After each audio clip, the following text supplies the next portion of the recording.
Hey, guys, Mitch Bell, Tall Tales with Taco Bell.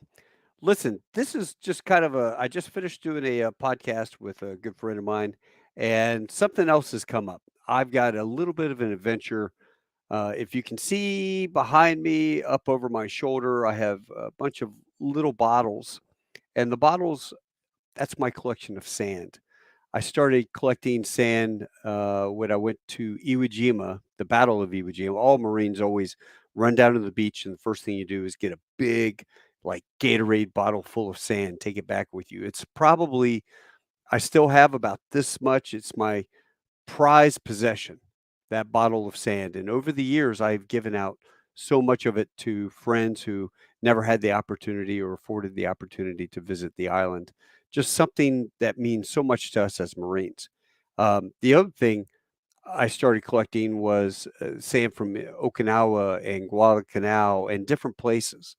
Um, Midway, Kwajalein, Wake Island. Anyway, I put a post out on Facebook talking about this, and I said, "Do any of my friends have any connections with somebody out in Okinawa for some sand?" Which it turns out they did. So I got that.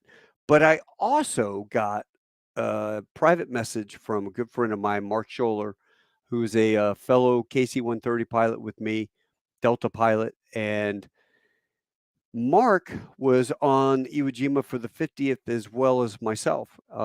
We had flown the Hercs in there to bring all the supplies, generators, food, all the equipment that they needed for the big event that they put on.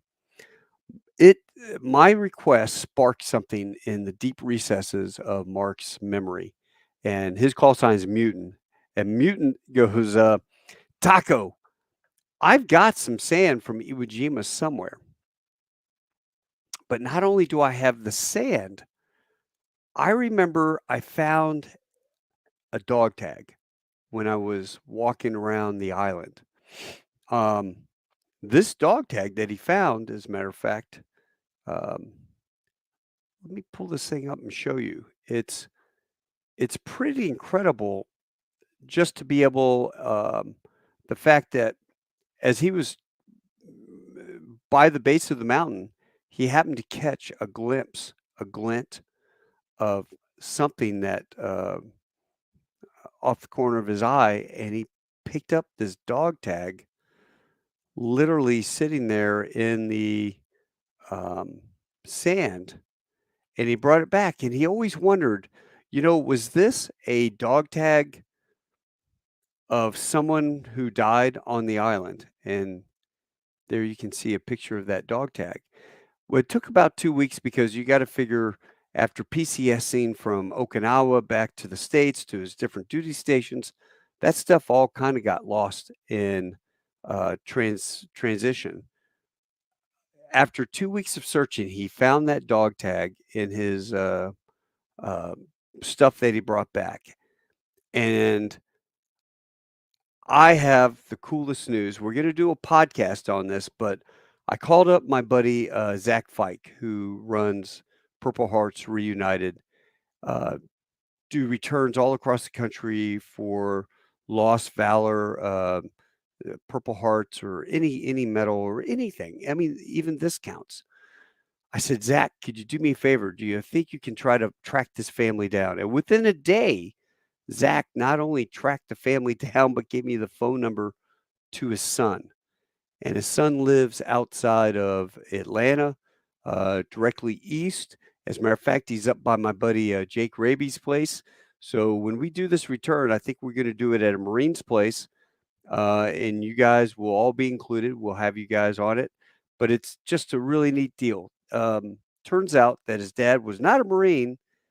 He was on the island, and you can see the picture of him wearing the exact dog tag. He was on Iwo Jima as part of the Army Occupational Force after World War II. So if you can see that picture with the dog tag, that is really cool. I spoke to John, his son. There's a picture of their barracks and where they were. I spoke to John, his son. John is excited to to get this back. Unfortunately, his dad died in 2016, Gifford Turner, and I know that Gifford would have been just ecstatic to have had this returned.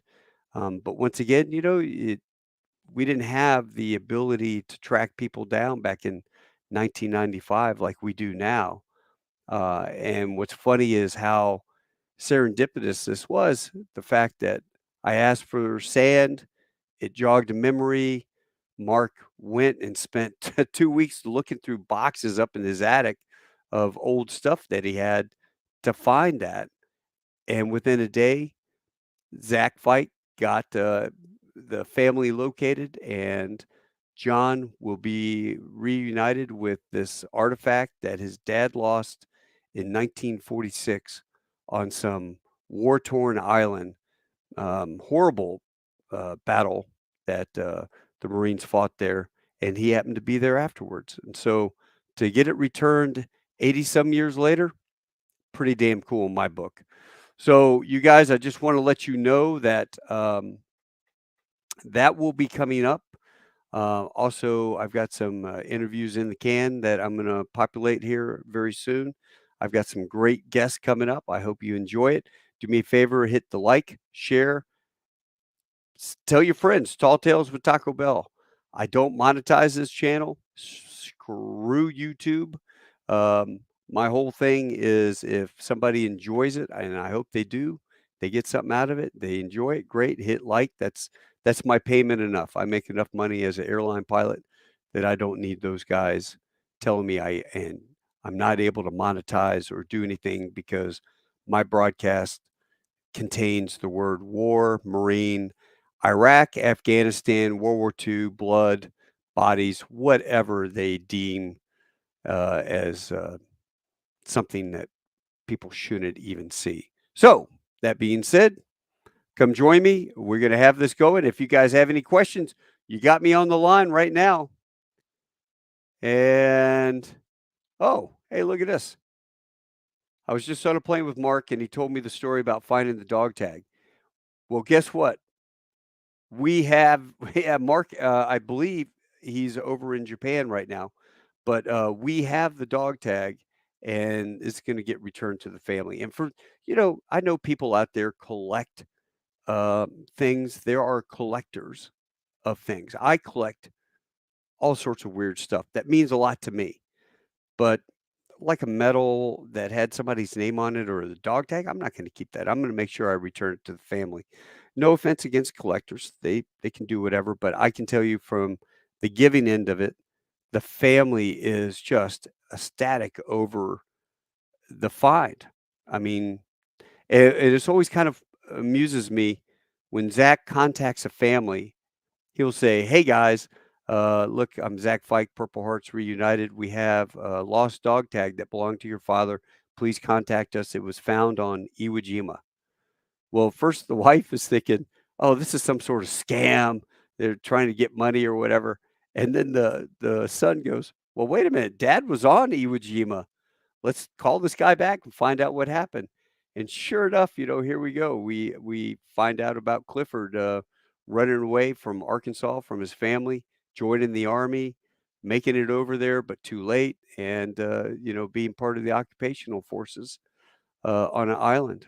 So this is going to be kind of cool. We'll do the return in the very near future, I'd say within the next few months. And what I'll do is we'll have a podcast, we'll have film from the return, and I'll have not only Zach, but John and Mark on the podcast. So it's a matter of getting everybody on. But I wanted you guys to hear the news first. I'm ecstatic. I'm over the moon. I think it's absolutely cool as hell. You can see I'm a big collector. Freddie Joe Farnsworth gave me his uniform from the TV show The Pacific. Um, Boy, if I could show you this past my studio there, that is a signed poster of all the veterans who returned for the 50th anniversary of the Battle of Iwo Jima when I was there. And over to the left, you can see some more stuff I have. I've got a K-bar deal that I made with sand from Iwo Jima down covering a styrofoam insert that we made for the beach scene. You can see the Marines on the beach there at Iwo Jima.